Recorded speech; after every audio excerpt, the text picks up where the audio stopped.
দেখো মোহনা থেকে এবার আমরা ঘরের দিকে যাচ্ছি। এদিকে দেখো মাম্মি বাবুকে নিয়ে যাচ্ছে, আর ওইদিকে ওর বাপ, আর এদিকে নেহা বলছে কি যে আমি একটু মডেলিং করবো, তুমি একটু আমার ভিডিও বানিয়ে দিও আমার ভাই আমার সাথে। এদিকে দেখো সমুদ্রের ফটো দেখো কত ভালো লাগছে।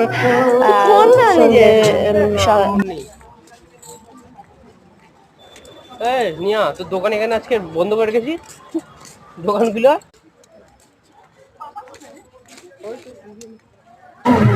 ওদিকে দেখো কত ভালো লাগছে। এদিকে দেখো আমি একটু করে হাঁটছি বাবুকে মম্মির কাছে দিয়ে। সকালবেলাটা কত ভালো লাগছে। ভাই এদিকে এসেছে, বলছে আমাকে তুই ভিডিও করিস না। আর এদিকে দেখো আমরা গুটি গুটি পায়ে হেঁটে যাচ্ছি। আর এদিকে আমাদের একটা হোটেল এসে গেছে। কেমন লাগলো হোটেলটা তোমরা কমেন্ট করে সাবস্ক্রাইব করে জানিও। আর এদিকে দেখো ওর বাবা ছোটটাকে নিয়ে টুকটুক টুকটুক করে হাঁটছেন, আর আমি নিজেকে কত রিল্যাক্স মনে হচ্ছে।